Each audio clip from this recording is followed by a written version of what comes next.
믿음이 연약한 자를 너희가 받되 그의 의견을 비판하지 말라. 어떤 사람은 모든 것을 먹을 만한 믿음이 있고 믿음이 연약한 자는 채소만 먹느니라. 먹는 자는 먹지 않는 자를 업신여기지 말고 먹지 않는 자는 먹는 자를 비판하지 말라. 이는 하나님이 그를 받으셨습니다. 남의 하인을 비판하는 너는 누구냐? 그가 서 있는 것이나 넘어지는 것이 자기 주인에게 있으니 그가 세움을 받으니 이는 그를 세우시는 권능이 주께 있습니다. 아멘. 예, 굳이 13장에서부터 맥락이 뭐니 이렇게 이해를 생각 안 하셔도 괜찮습니다. 중요한 주제들은 앞에서 꼭 이렇게 문법적 연결을 끌려고 하지 않아도 필요하기 때문에 그때마다 불쑥불쑥 나올 수도 있는 것인데, 크게 보면 하나님의 복음을 가지고 사는 사람들에게 주시는 실제적인 지침들, 또 그 복음을 믿고 사는데 나타나는 문제들에 대하여 복음의 적용, 복음의 실제적인 활용, 복음의 역사와 기능에 대하여 우리에게 가르쳐 줍니다. 특별히 교회 안의 문제를 먼저 다룹니다. 교회 안의 문제가 아니고 교회 안의 문제에 있어서 형제들에게 가장 대두되는 것이 뭐냐면 의외로 신학적인 문제들입니다. 신학적인 문제가 상당히 큽니다. 근데 진짜 우리가 예상하지 못했던 것은 그 신학적인 문제가 먹는 것에 나타난다는 겁니다. 우리가 서로 먹는 것 갖고 다툰 일 별로 없죠. 근데 바울은 교회에 일어나는 신학적인 문제를 가지고 우리에게 교훈을 주시는데, 첫 번째가 먹는 문제입니다. 그 다음이 날입니다. 먹는 것과 날. 그런데 이 영역에 다툼이 일어나서 교회가 거의 찢어질 지경이 될 수도 있는데 그걸 미리 방지하고자 지금 하는 거예요. 고린도 교회 같은 데 가면 이 문제로 좀 복잡해지죠. 더 복잡해집니다. 자, 그런데 이제 이렇게 의외의 문제를 가지고 교회 안에서 다툼이 일어나기도 하고 논쟁도 일어나는데, 어떤 사람들이 이런 문제를 가지고 서로 다투는가 봤더니 말씀에 믿음이 강한 자와 약한 자입니다. 우리 1절에 보면 믿음이 연약한 자를 너희가 받다 그랬으니까 나왔죠. 다. 너희는 누구예요? 강한 자죠. 그죠? 연약한 자를 너희가 받으셔야 되니까 너희는 강한 자고 연약한 자예요. 그러니까는 교회 안에 믿음이 강한 자라고 불리는 이가 있고 연약한 자라고 불리는 이가 있어요. 그래서 강한 자들은 단단한 것도 잘 씹어 먹고, 약한 자들은 어떻게 해요? 채소만 먹는데. 그래서 이것 때문에 서로 다툰답니다. 이건 이거 하나의 비유 아닙니까? 강한 자들은 말씀이 좀 단단하고 질겨도 씹어 먹고 수용이 되고, 약한 자들은 말 그대로 그냥 생각 없이 들어도 쏙쏙 들어오는 그런 크림 같은 그런 말씀만 듣고, 그 이야기 아닙니까? 그게 아니고 실제로 먹는 문제가 대두됐습니다. 실제로 먹는 문제가 문제이고, 그것이 또한 말씀에 대한 수용과 이해와 직결되어 있기 때문에, 자, 먹을 수 있는 사람은 말씀을 깊이 알고 질긴 말씀과 단단한 말씀도 먹을 수 있기 때문에 음식도 잘 먹는다는 거예요. 못 먹는 사람은 말씀에 대한 이해가 부족해서 먹는데 굉장히 제한적이고 자기 스스로 이 마음에 절제보다는 자유가 없다는 거예요. 아시겠죠? 이 두 가지가 연결이 되어 있습니다. 그러므로 하나가 한쪽에는 비유가 될 수 있지만 둘 다 실제입니다. 이 문제 때문에 교회 안에서 굉장히 큰 문제가 대두된 겁니다. 자, 그럼 이제 질문이 생기죠. 누구일까? 여기서 믿음이 연약한 사람이라는 사람은 누구고 강한 사람은 누구일까? 궁금하죠? 네. 첫 번째로는 실제로 어떤 사람이기에 이 사람은, 그러니까는 실제로 어떤 신학적 견해를 갖고 있는 사람을 강한 자로 하고 어떤 신학적 견해를 갖고 있는 사람을 약한 자로 부르는가. 그리고 이 강한 자는 어떤 배경하에서 출신이기 때문에 강한 자인가, 또는 약한 자는 어떤 신앙적 배경이 있기 때문에 혹은 어떤 그룹에 속해 있기 때문에 약한 자일 수밖에 없는가. 이 두 가지를 함께 봐야 되겠습니다. 자, 우리 중에 이렇게 딱 나눴다 치면 이쪽이 강한 자, 이쪽이 약한 자라면 신학적 견해가 달라요. 그래서 어떤 견해를 갖고 있으면 강한 자고 어떤 견해를 갖고 있으면 약한 자가. 근데 이 사람들이 강한 견해를 갖게 된 연유는, 또는 약한 견해를 갖게 된 이유는 어디에 있는가? 이것까지 우리가 함께 찾아보면 좋겠고요. 그래도 이보다 더 중요한 것은 최종적으로 이 강한 자와 약한 자가 서로에게 대하여 어떤 자세를 가지느냐, 생각을 어떻게 가지느냐, 이것이 제일 중요합니다. 말씀은 결국 그것을 우리에게 가르쳐 주려고 하는 것입니다. 자, 보십시오. 믿음이 연약한 자, 먼저 강한 자에게 말씀을 주시죠. 받아라 그랬어요. 그들을 거부하지 말고, 즉 신앙의 공동체원으로서 인정하라는 얘기죠. 그의 의심하는 말을 비판하지 말라. 여기 보니까 의심. 그런데 뒤에 가면은 먹을 만한. 그래서 이게 먹는다는 것이 하나의 비유 아닌가 이렇게 생각할 수 있죠. 근데 꼭 그렇지 아니고요. 이게 원래 말대로 하면 그가 생각하는, 우리 본문에 뭐였어요? 그의 의견을 비판하지 말라 그랬죠. 그러니까는 의심이라기보다는 그의 생각이 있어요. 어떤 신학적 견해가 있어요. 그 신학적 견해에 대하여 일방적으로 판단하지 말란 말이거든요. 그럼 이거는 반대로 돌리면 무슨 말이냐면 믿음이 강한 자가 자기가 갖고 있는 신학적 견해가 있어요. 아시겠죠? 자기가 가지고 있는 신학적 견해로 저 약한 자라고 보이는 사람의 생각을 항상 이렇게 판단하지 말라는 얘기예요. 자, 그러면 일단 우리가 또 이상하게 생각하죠. 강한 자는 자기의 신학적 견해의 우월함을 스스로 인정하는 사람이고, 약하다고 보이는 사람들을 판단할 수 있는 자리에 있다고 생각하는 것이죠. 그렇게 함부로 하지 말라는 겁니다. 그러면 여러분, 약하다고 생각하는 사람들은 항상 판단받으면서 주눅 들어가면서, 그렇지만 어쩔 수 없이 그 사람의 말을 듣지만 고집스럽게도 자기의 연약함을 계속 고수하는 사람일까요? 실제는 그렇지 않습니다. 약한 자도 스스로 약하다고 생각 안 합니다. 자기 기도가 옳다고 생각합니다. 그러니까 싸움이 나죠. 자, 강한 자가 약한 자를 항상 판단하는데, 약한 자가 그 판단을 기분 나쁘지만 수용한다면 싸울 일이 없습니다. 자기 생각을 바꾸지는 않고 습관을 고치지는 못해도 수용하기만 하는 입장이라면 싸울 일은 없는데, 서로 싸운다는 것은 자기 견해는 자기가 강한 자인 거예요. 그러나 지금 이 말씀에서 우리가 알을 거예요. 객관적으로는 강한 자가 있고 약한 자가 있는데, 객관적으로는 이렇게 나누지만 주관적으로는 다 강한 자예요. 그래서 서로가 서로에게 용납하는 게 필요한 거예요. 맞지요? 자, 일단 객관적으로 강한 자에게 말씀합니다. 너희가 가지고 있는 생각으로 이 연약한 자라고 보이는 분들을 항상 함부로 판단한 짓을 하지 말라. 그들의 생각을 너희의 생각으로 판단하지 말라. 왜 그러냐? 어떤 사람은 모든 것을 먹을 만한 믿음이 있고 연약한 자는 채소를 먹느니라. 그래, 당신들은 모든 것을 먹을 만한 믿음이 있어. 이 사람들은 먹지 못하는 약함이 있어. 자, 항상 약함이 수용돼야 되고 인정돼야 되는 건 아닙니다. 그러나 이 경우에는 내재된 뜻이 뭐냐면 구원과는 직접적인 상관이 없는 문제라는 뜻입니다. 구원과는 직접적인 상관이 없는 문제에 있어서 이 사람이 지금은 연약하여 먹지 못하는 부분들이 있다는 겁니다. 이게 말씀도 되고 실제로 음식도 그렇습니다. 즉 말씀에 대한 이해와 믿음과 행위는 함께 가는데, 이 사람들은 아직 말씀을 단단한 것을 이해하지 못하여 믿음에 있어서 그 부분이 좀 약해요.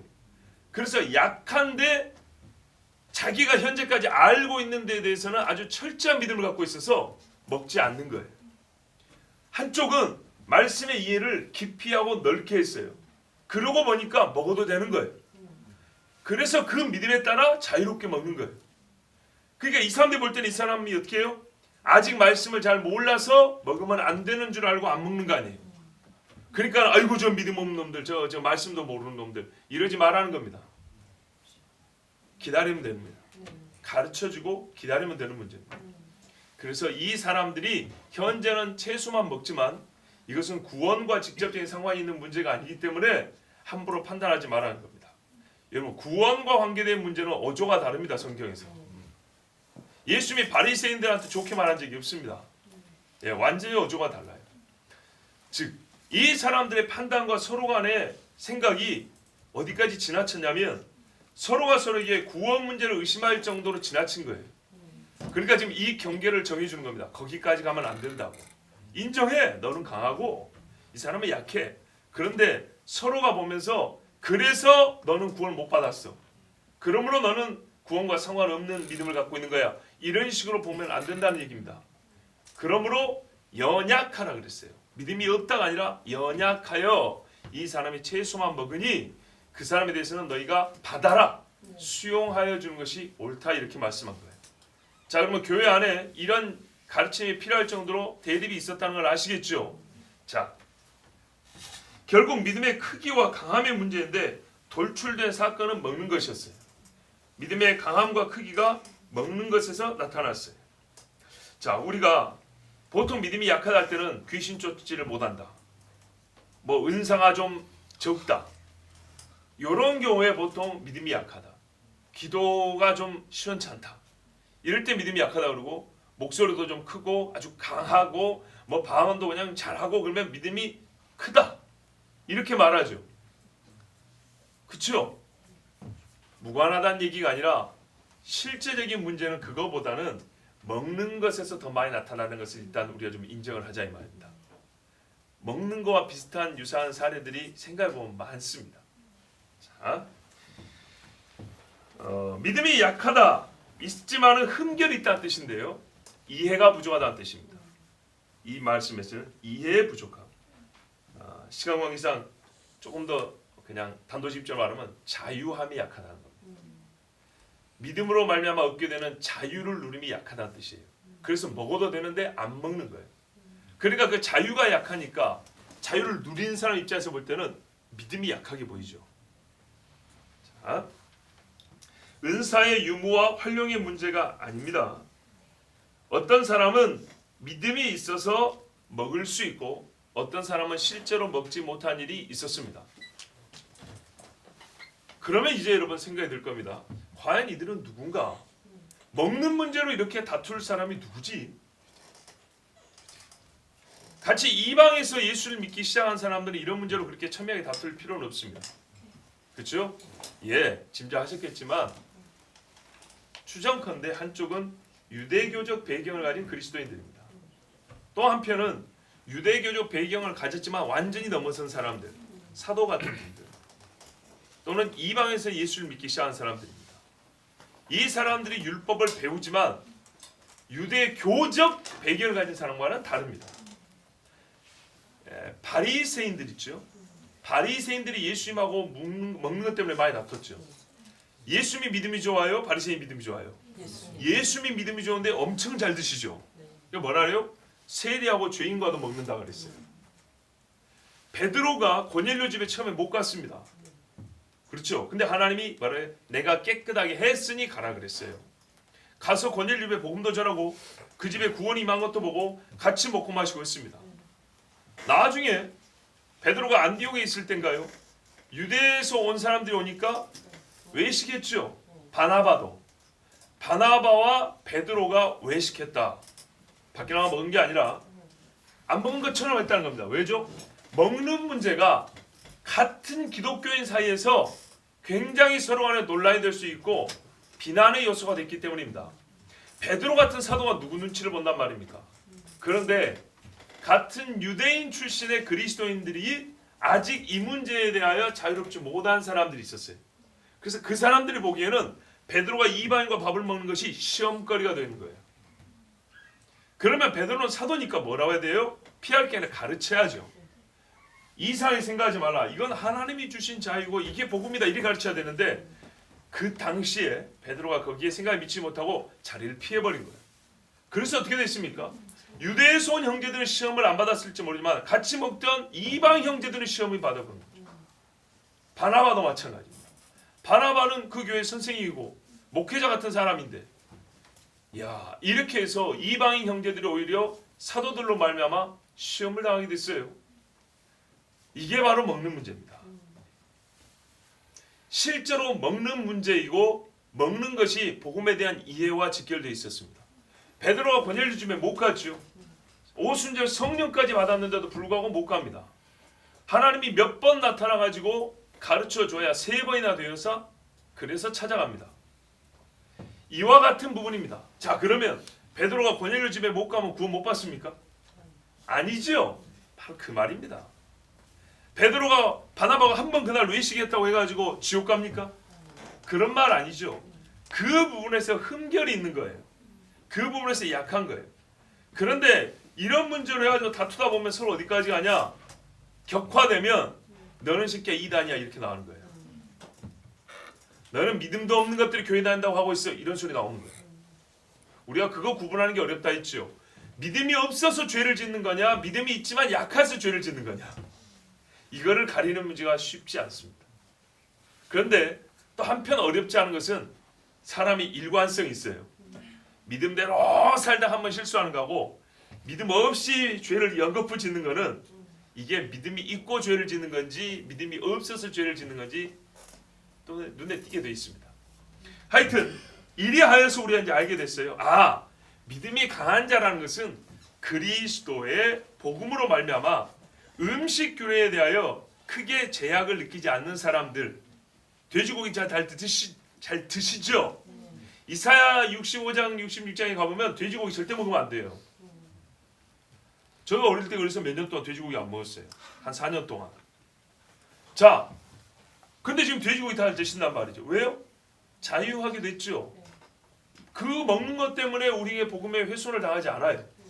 그런데 엄격한 유대교에서 온 사람들은 예수 믿고 구원받는 것 받아들였는데 그래도 이것까지 지키고 싶은 거예요. 지켜야 될 것 같은 거예요, 아직까지. 그래서 좀 심한 사람들은 뭐라 그랬어요? 같이 교회를 다니지만 할례 받아야 돼 그랬어요. 할례파. 할례 받아야 된다고 해서 이단이라고 말하지 않았어요. 할례 받아야 된다 하는 놈들 다 쫓아내지 않았어요. 아직 잘 몰라서 그러는 연약한 자로서 한 교회 안에 있었어요. 봐보십시오. 사도행전 15장에 보면 이방의 형제들이 예수 믿고 들어왔는데 이방의 관습들이 있어요. 어떻게 하면 좋겠습니까? 잘 보세요. 성경에서 이방의 관습은 믿음과 절대로 조화시키지 않습니다. 믿음이 연약하다는 말 자체를 붙이지 않습니다. 이방의 관습은 철저하게 끊고 교회에 들어와야 됩니다. 그런데 교회에 왔는데 연약하다고 한 거예요. 이거는 믿음이 있는데 연약하다고 한 거예요. 믿음의 부재가 아니고 연약하다고 한 거예요. 이 차이를 아셔야 돼요. 다시요. 이방의 관습은 믿음과 조화시킨 적이 성경에 단 한 번도 없습니다. 그런데 지금 이 문제는 뭐죠? 그래서 율법에 대한 이해 문제입니다. 율법과 복음 사이의 관계에 대한 이해가 좀 부족한 사람들, 아직까지 예표의 무게중심이 좀 많이 가 있는 사람들, 이 사람들을 버릴 거냐 이 말이죠. 사도들 자기들도 그렇지 못했어요. 자, 그래서 이 문제를 가지고 바나바와 바울이 예루살렘에 왔을 때 사도와 장로들이 모였다 했어요. 사도와 장로들이 모여서 논의를 하는데 거기에 뭐라 그래? 15장에 바리새파 중에 이렇게 나왔어요. 사도와 장로가 모였는데 바리새파라는 말이 무슨 말이에요? 교회 지도자 중에 바리새파들이 있었다 이 말입니다. 바리새인들 중에 예수 믿는 자가 많더라. 그들이 성경을 그래도 많이 연구한 사람들이라 바리새파 출신이지만 예수 믿고 교회 지도자가 된 사람도 있었고 그들이 함께 사도들과 모여서 이 신학적인 문제에 논의를 했어요. 그래서 격렬한 다툼이 있었다 했어요. 이방 교회 안에서도 다툼이 있었고 왜? 유대에서 온 형제들이 있었기 때문에 바로 이들이 바울과 바나바가 다퉜고 이 문제를 가지고 사도들이 갔더니 사도들이 모이는 그 자리에도 바리새파 출신 예수 믿는 형제들이 있어 그들과 함께 굉장히 격렬한 논쟁이 있었다 그랬어요. 그런데 이 일을 종집을 찍은 게 어떻게 된 거냐? 베드로가 자기 경험을 얘기했잖아요. 고넬료 집에 갔던 이야기. 간증을 하고 야고보가 그러면 이 문제를 가지고 그렇게 크게 우리가 다툰 문제는 이게 교회가 찢어질 문제가 아니다. 그래서 크게 네 가지만 주의하면 되겠다. 음행과 목매어 죽인 것과 우상의 제물에 관하여 우상의 제물을 먹는 거하고 그 다음에 뭡니까? 피. 예. 이거는 우리가 금하고 나머지는 우리도 지지 않고 지지도 못하는 멍에를 형제들 지를 수가 없다. 자, 이렇게 결론을 내렸습니다. 자, 이렇게 격렬하게 논쟁을 했습니다. 그래서 이 바리새파 출신 그러니까 보통 장로님들이죠. 이 사람들 쫓아냈습니까? 아니에요. 편지 사도와 장로의 이름으로 함께 편지를 써서 보냅니다. 논의 결과 결정이 됐을 때 거기 있는 사람들 공동 명의로 편지를 씁니다. 다 합의를 한 거예요. 그렇게 해서 온 교회에게 한 가지 가르침을 줬습니다. 자, 여기서 알 수 있는 사실이 뭐냐? 바로 이 먹는 문제가 실제로 굉장히 신학적으로 중요했고 그것 때문에 교회가 갈라질 위기가 처한 교회도 있었고, 이 문제가 초대교회에서 아주 격렬한 논쟁을 일으켰으며 중요한 회의 중에 하나라. 그러므로 로마 교회에 편지를 쓰면서 먹는 문제에 관하여 말한 것을 이거는 믿음의 강함과 약함에 대한 비유지 이렇게 보시면 안 되는 겁니다. 실제 사건입니다. 자, 그럼 어떤 사람이 강한 사람이죠? 예, 율법에 적시된 먹는 것을 이제는 다 따르지 아니하고도 하나님이 우리에게 먹을 수 있는 자유를 더 주셨다라고 믿는 사람이 강한 자이고, 그래서 다양한 음식을 자유롭게 먹는 사람이 여기에 강한 자들입니다. 이 사람들은 사도와 같은 믿음을 갖고 있거나 또는 이방인 출신 그리스도인들, 요런 유에 들어갑니다. 뭐 이방인 출신이라고 해서 다 믿음이 좋다는 게 아닌데 지금 먹는 문제만 보면 조금 더 자유를 누리는 사람들입니다. 그러면 약한 자는 어떤 사람들이냐? 주로 유대교적 배경을 갖고 있어서 율법에 적시된 음식 규례를 철저히 따르고자 하는 사람들. 이 사람들은 할례도 받아야 된다 그랬잖아요. 할례를 받아야 구원에 이른다고. 이거는 이제 좀 문제가 있습니다. 그런데 하여튼 그 정도의 이런 사람들이 아직 있었기 때문에 율법에 적시된 먹는 문제를, 아니 음식 규례를 여전히 지켜야 한다고 생각하는 사람이 있었어요. 요 사람들이 자유를 덜 누리고 있기 때문에 본문에서는 약한 자라고 불리는 거예요. 자, 그럼 오늘 우리는 어떻게 하죠? 오늘 우리는 약한 자에서 음식 규례를 따르고자 하는 게 아닙니다. 강한 자 중에 강한 자이기 때문에 나에게 주신 자유를 먹지 않는 데 쓰는 겁니다.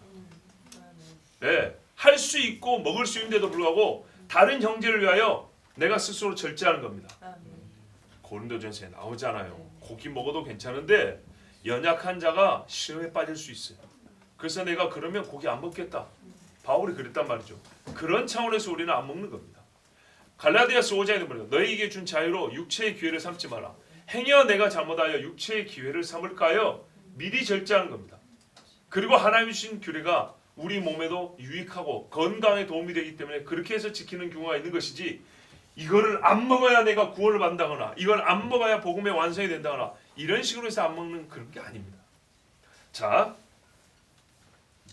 그러면 여러분, 먹는 사람이 믿음이 강한 사람인데 연약한 자는 아직 못 먹어요. 그러면 이거는 원래 먹어도 된다는 얘기죠. 예, 그렇습니다. 먹으면 안 되는 게 믿음이 세지면 먹는 것도 되는 걸로 바뀌는 게 아닙니다. 소위 짬이 차면은 나도 이제 먹어도 돼 이렇게 생각하면 곤란합니다. 그런 식으로 생각하는 사람이 있어요. 야, 처음에는 다 그래. 이제 좀 한 10년 다니면, 이런 식의 말을 절대 이 문제에 붙이지 말기 바랍니다. 예, 처음부터 허용된 거기 때문에 허용이 된 거고 안 되는 거기 때문에 안 되는 것인데, 잘못 생각하면 내가 이제 교회 좀 댕기고 믿음이 좀 좋아지면 먹을 수 있는 거야. 이런 식으로 왔다리 갔다 하는 하나님의 법은 없어요. 예. 자, 그리고 은사와 기적에 대한 문제도 아니라는 것 여러분 다 아시죠? 예. 근데 실제로 우리가 삶에서 보면 은사와 기적의 문제에 있어서도 서로 이렇게 판단하는 경우가 있어요. 은사가 있는 사람은 은사 없는 사람은 믿음 없어서 구원도 못 받았다고 생각하는 경우가 있고요. 어떤 교단에서는 그렇게 보는 데 있어요. 방언 못하면 구원 못 받았다고 말하는 데가 있어요. 오늘 말씀을 적용을 하자면 그런 분들도 생각을 바꿔야 됩니다.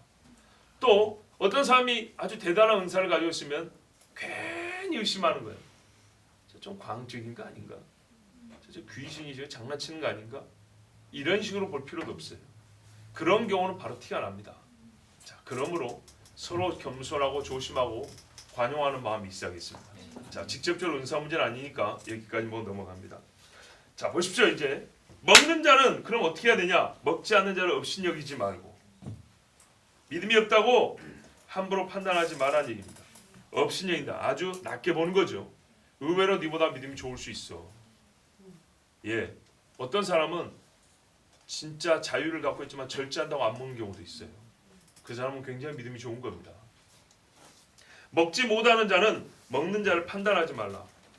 보통 판단이라는 말은 강한 자가 하는 건데 예선 약한 자가 하는 걸로 돼 있죠. 왜 그러죠? 약한 자 입장에서 먹는 사람은 자유주의자예요. 먹는 자 입장에서 못 먹는 자는 율법주의자예요. 쉽습니까? 예. 이렇게 서로 가는 거예요. 그러니까 먹지 못하는 자 입장에서는 내가 아주 경건성을 가지고 신앙생활하고 있잖아요.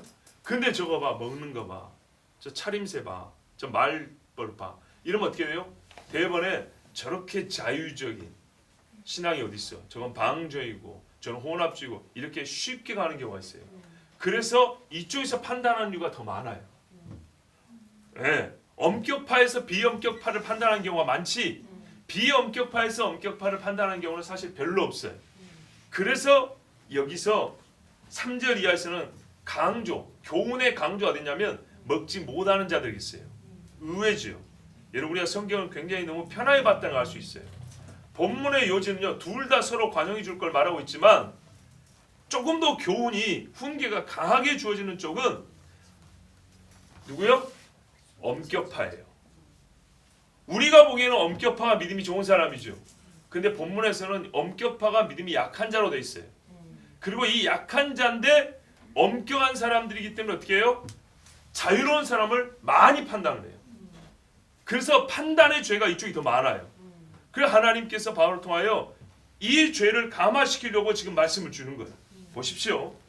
먹는 자는 먹지 않는 자를 업신여기지 말고 분명히 그러면 안 돼요. 먹지 못하는 자는 먹는 자를 판단하지 말라. 이는 하나님이 어쨌다고요? 그를 받으셨습니다. 그가 누굽니까? 먹는 자죠. 먹는 자. 자 그러면 교훈의 강조가 어디겠죠? 먹지 않는 사람한테 있는 거예요. 먹지 못하는 사람한테 말하면 먹는 자 판단하지 마. 그 사람은 하나님이 받으셨어 이렇게 말하는 거예요. 그럼 연약한 자와 강한 자로 말하면 지금 누구한테 말하고 있어요? 연약한 자한테 말하고 있는 거예요. 연약한 자한테 저 강한 자 함부로 판단하지 마. 그 사람은 하나님이 받으셨어. 입장이 바뀌었네요. 그래서 제가 처음에 말씀드린 거예요.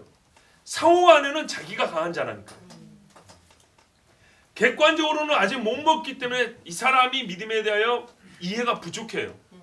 그래서 음식 문제에 관해서는 이 사람이 약한 자인데 이 사람의 태도는 강한 자로 살고 있단 말이에요. 못 먹는 내가 믿음에서 좋은 거야. 먹는 네가 신약이 자유주의인 거야. 그래서 항상 못 먹는 내가 먹는 사람을 판단하고 있는 거예요. 여차하면 너 그렇게 퍼먹는 거 보니까 너 구원도 못 받겠다. 이렇게 판단하는 경우가 대부분이라고요. 그래서 바울이 말하래요. 야, 그 사람 함부로 판단하지 마라. 네가 보기에는 그거 구원도 못 받게 보이지. 근데 하나님이 그를 이미 받으셨다 그랬어요. 왜? 바울은 객관적으로 보잖아요. 예, 이방인과 와서 밥을 먹는 것이 그 사람이 믿음이 더 좋은 거예요. 바울은 이걸 본다고요. 근데 유대에서 온 형제들은 어떻게 해요? 이방인과 밥을 먹는 게 믿음이 약한 거예요. 순수함이 떨어진 거예요.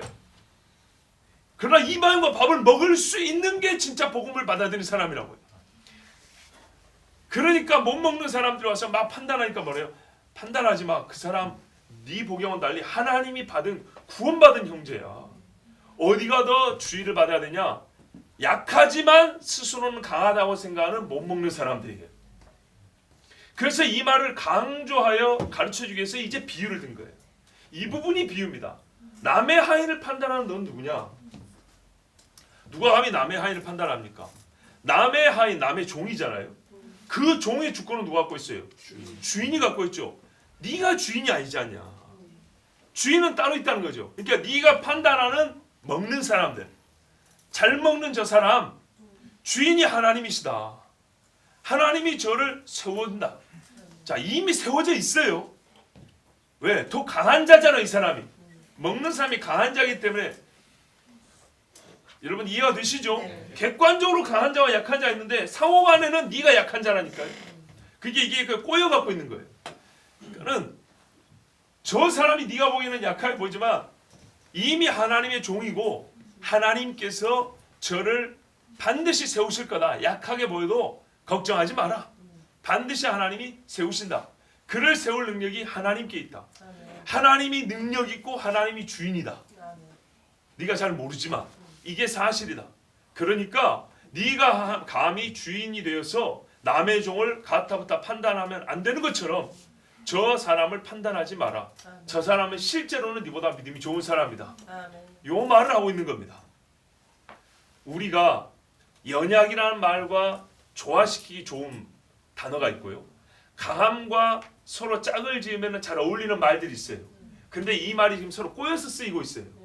그러니까는 해석에 오류가 있었던 겁니다. 강한 자가 항상 약한 자를 나무래서 쉽게 약한 자를 판단하지 말라는 식으로만 이 말씀을 그냥 쉽게 이해했는데 그 말씀이 아니에요. 그래서 우리 실제 삶을 보면 어쩌냐 이 말이죠. 말씀이 실제 삶을 그대로 반영하고 있습니다. 자, 여러분이 이제 이 말씀의 실예를 우리 삶에서 좀 들어드리면 좋은데 시간 관계상 구체적으로 예시를 하지 않겠습니다. 대표적으로 술 문제도 있을 거고 옷차림에 관한 문제도 있을 거고 머리, 헤어스타일에 관한 문제도 있을 것입니다. 그냥 모아서 한마디로 말씀드리죠.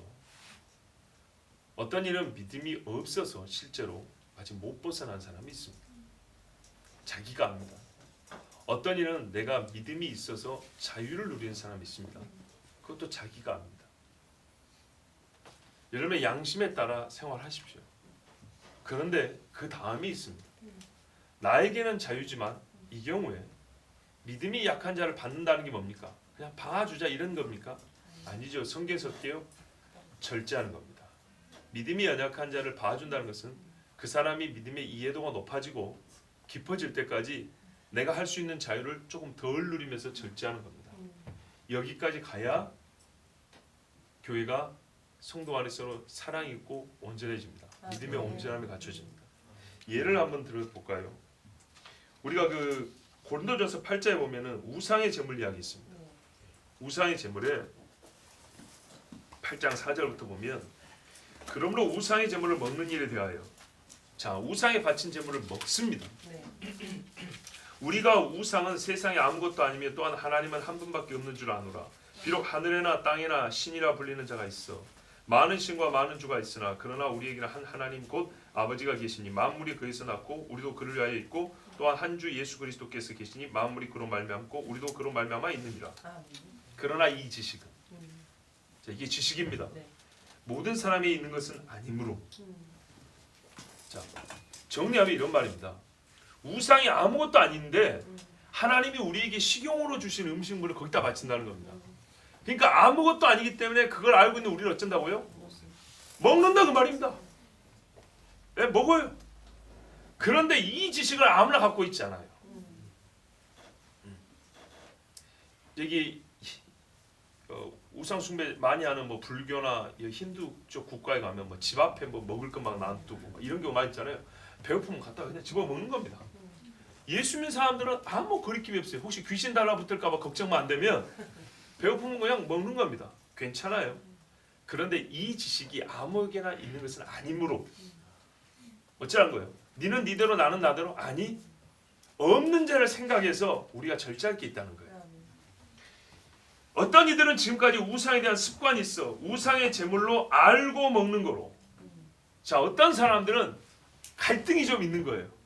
그러니까 이게 아무것도 아니라고 먹으면 좋은데 우상의 제물 그러니까 귀신을 섬기는 어떤 의식이 조금 있으면서 믿음이 왔다리 갔다리 하면서 먹는 사람도 있어요. 그렇죠? 이런 사람들에게 믿음이 있는 사람이 쉽게 먹어버리면 어떻게 해요? 아직까지 왔다리 갔다리 하는 믿음을 가진 사람이 믿음이 있는 사람이 자유로 먹는 것을 볼 때 이 사람은 원래 양다리가 되는가 봐요. 이렇게 이해할 수 있다고요. 그렇죠? 또 어떤 사람은 힌두교에 심취해가지고 요가 동작을 아주 그냥 막 이렇게 했던 사람이에요.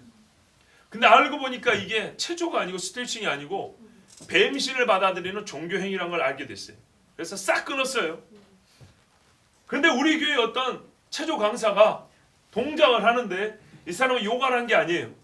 근데 사람 몸이 같은 구조니까 비슷한 동작들이 있어요. 그거를 자주 하다 보니까 어떻게 해요? 이 요가에서 이제만 빠져나온 사람이 그 모습 볼 때마다 자꾸 요가 생각이 떠오르는 거예요. 자기도 모르게 떠오르고 하니까 이게 영적인 혼란이 계속 오는 거예요. 그러면 어떻게 해요? 나는 그냥 평범한 스트레칭이지만 요 사람을 생각해서 동작을 조심하는 거죠. 그들의 양심이 약해지고 더러워지느니라. 예, 속에서 굉장히 힘들어집니다. 이 음식은 우리를 하나님 앞에 내세우지 못하나니 우리가 먹지 않는다고 해서 더 못 사는 것도 아니고 부자 이야기 아닙니다. 예, 먹는다고 해서 더 잘 사는 것도 아니라 이렇게 좀 먹고 먹는다고 해서 신앙이 뭐 굉장히 크고 작다 이런 거의 문제는 아니다는 거예요. 그런즉 너희의 자유가 믿음이 약한 자들에게 걸려 넘어지게 하는 것이 되지 않도록 조심하라. 그러니까 네가 믿음 있다는 걸 증명해서 이걸 반드시만 무조건 먹어야 되는 것도 아니지 않냐. 네가 한 번 안 먹는다 해서 누가 네 믿음 없다 소리 안 하지 않냐. 장사한 사람 입장에서는. 그러니까 네가 충분히 참을 수 있는 네가 약한 형제를 생각해서 안 먹어도 되잖아. 안 먹는다고 해서 믿음이 떨어지는 게 아니란 걸 너는 알잖아. 먹는다고 해서 믿음이 더하는 것도 아니오. 안 먹는다고 해서 더 못 사는 것도 아니오. 그것도 아니라는 걸 알지 않냐. 그건 이만한 분량밖에 안 되는 거 알지 않냐. 그러니까 강한 네가 참어. 약한 자를 너희가 받되. 지식 있는 네가 우상의 집에 앉아 먹는 것을 누구든지 보면 그 믿음이 약한 자들의 양심이 담력을 얻어 우상의 점을 먹게 되지 않겠느냐. 나는 우상이 아무것도 아니라고 먹는데 저 사람은 우상의 것을 먹어도 되는 줄 알고 먹는 거예요. 귀신의 상과 하나님의 상을 겸하여 되는 줄 알고 오해하고 먹을 수 있다는 거예요. 그러면 네 지식으로 그 믿음이 약한 자가 멸망하나니 너는 복음에 대한 지식이 있고 그걸로 자유를 누리지만 그걸로 약한 자는 망하게 되는 거죠. 너는 우상에서 벗어났기 때문에 우상의 점을 먹을 수 있지만 그는 아직 못 벗어난 상태에서 우상을 먹는다는 거예요. 그는 그리스도께서 위하여 죽으신 형제라. 이같이 너희가 형제에게 죄를 지어 그 약한 양심을 상하게 하는 것이고 그리스도에게 죄를 짓는 것이니라. 그러므로 만일 음식이 내 형제를 실족하게 한다면 나는 영원히 고기를 먹지 아니하여 내 형제를 실족하지 않게 하리라. 아멘. 뭐가 더 중요해요? 내 자유를 누린 것보다 형제의 생명이 더 중요하다는 거예요. 그래서 로마서 14장 21절에도 이 말씀부터 뒤에 가면 고기도 먹지 아니하고 포도주도 마시지 아니하고 무엇이든지 내 형제로 거리끼게 하는 일을 아니함이 아름다우니라. 강한 자는 이렇게 하는 거예요. 그러면 약한 자는 어떻게 해야 돼요? 배워야죠. 약한 자는 왜 저 형제가 아무렇지도 않게 먹는가? 저거 가짜 믿음인가? 근데 매사를 보면 믿음이 있는 거예요. 일관성이 있어요. 그러면 저 사람은 내가 알지 못하는 먹는 문제에 관하여 또 다른 뭔가를 알고 있는가 보다 이렇게 생각하고 물어봐야 되는 겁니다. 때가 되면 궁금하게 되고 궁금하면 묻고 물으면 가르쳐주게 되어 있습니다. 이렇게 가르쳐주면 아하 우리가 사실은 이것은 먹어도 되는 것이구나 이렇게 깨닫고 서로가 이제 판단하고 정죄하는 일이 줄어들고 없어지게 됩니다. 그 후에는요 함께하여 그 다음에 들어온 연약한 자여 서로 방긋 웃으면서 참을 수 있고 절제할 수 있게 되겠죠. 이렇게 교회가 돼야 되는데 아무것도 아니죠. 실제로 아까 그랬잖아요. 더 먹는다고 더 잘 사는 게 아니고 못 먹는다고 못 사는 것이 아닌데 이것으로 진짜로 신앙이 죽고 사는 것처럼 여겨가지고 서로 다툼으로 말미암아 첨예하게 다퉈서 사도회의의 단일 주제로 상정될 정도로 엄청난 문제가 됐던 게 바로 먹는 문제입니다. 이것은 신학적인 문제예요. 그래서 교회에서 반드시 먼저 풀어야 될 문제였습니다. 우리 안에 이런 류의 문제들이 있습니다. 이제 그거는 각자 생각하시면 됩니다. 그리고 내가 어느 편에 있는가를 한번 보십시오. 어떤 견해를 가지고 있고 어떤 배경을 갖고 있는가를 보십시오. 그런데 우리가 조심해야 될 게 하나 있습니다. 그러면 형제에게 거리낌이 되지 않게 하여 자유하지만 절제하는 그런 측면에서만 강한 자가 먹지 않느냐? 아니요. 성경에서는 반드시 먹지 말라는 것도 있습니다. 아까 사도회의에서 4가지가 나와 있어요. 이것은 금하는 겁니다. 우상에 관한 책, 우상의 더러운 것이라고 되어 있어요. 그 다음에 음행, 목매어 죽인 것, 피. 자, 우상의 더러운 것이란 아까 고린도전서에서 좀 구체적으로 말씀해 줬죠. 그죠? 근데 이 경우는 여러분 조심해야 됩니다. 실제로 제사하는데 내가 그 음식 먹으려고 가만히 참여했다가 먹는 거는 음식을 먹는다는 자유를 빌미로 우상의 제의에 제사에 참여하는 자가 될 수 있습니다. 어떤 경우는 그 자리에 있으면 안 되는 경우가 있습니다. 여기도 분별해야 됩니다. 즉 주제가 지금 음식인 것이지 우상에 관한 주제를 별도로 다룰 것 같으면 우리는 우상의 일에 귀신의 일에 참여하는 것이 금해되어 있습니다. 그러므로 음식 먹는 자유를 나는 누리는 거야 이러면서 음식 먹는 욕심 때문에 내 입맛에 맞는 음식이 있다는 욕심 때문에 귀신을 섬기는 자리에 아무렇지도 않게 가서 가만히 서 있어서 땡땡 따는 소리 들으면서 이러고 있으면서 1시간 2시간 서 있는 이런 바보 같은 짓을 하면 안 됩니다. 음행 당연히 안 되죠. 자, 먹는 거는 피는 안 됩니다. 이거는 믿음이 강하고 약하고 문제가 아닙니다. 이 문제를 조심해야 됩니다. 믿음이 강하다고 생각하는 사람들이 자유를 누리다 보니까 정말 지나쳐서 하나님이 금하여 명시적으로 금한 것까지 범하는 수가 있습니다. 그러고 하는 말이 자유 이렇게 말합니다. 이거는 자기들이 말한 믿음이 약한 자들보다 더 형편없는 믿음입니다. 애매할 때는 안 하는 게 지혜로운 겁니다. 성경에서 명시적으로 금한 거는 핑계고 구실이고 될 필요가 없습니다. 안 해야 그게 진짜 자유로운 겁니다. 그렇죠. 안 해야 자유로운 것이죠. 피 먹고 자유 부르짖어 봐야 그거는 이미 죄에 빠져 있는 것입니다. 그래서 믿음이 강하더라도 모든 것을 다 먹어도 되는 것은 아니라는 것. 하나님께서 분명히 금한 것은 먹지 말아야 된다는 것. 그리고 먹을 수 있도록 하신 것은 자유를 누리되 형제를 생각하여 절제할 수 있어야 된다는 것. 종이 되는 자유를 다시 선택하는 거죠.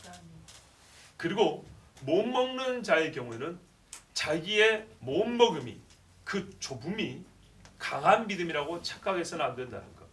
거기서부터 오히려 훨씬 더 많은 판단이 나와 남의 종을 판단하는 것과 같은 죄를 범한 일이 많다는 것. 이게 초대교회에서도 가장 큰 문제였고 그것이 어떤 의미에서는 첫 번째 사도회의를 소집하는 이유가 되었습니다. 바울과 바나바가 이 문제를 들고 형님들을 찾아갈 만한 그런 큰 문제였습니다.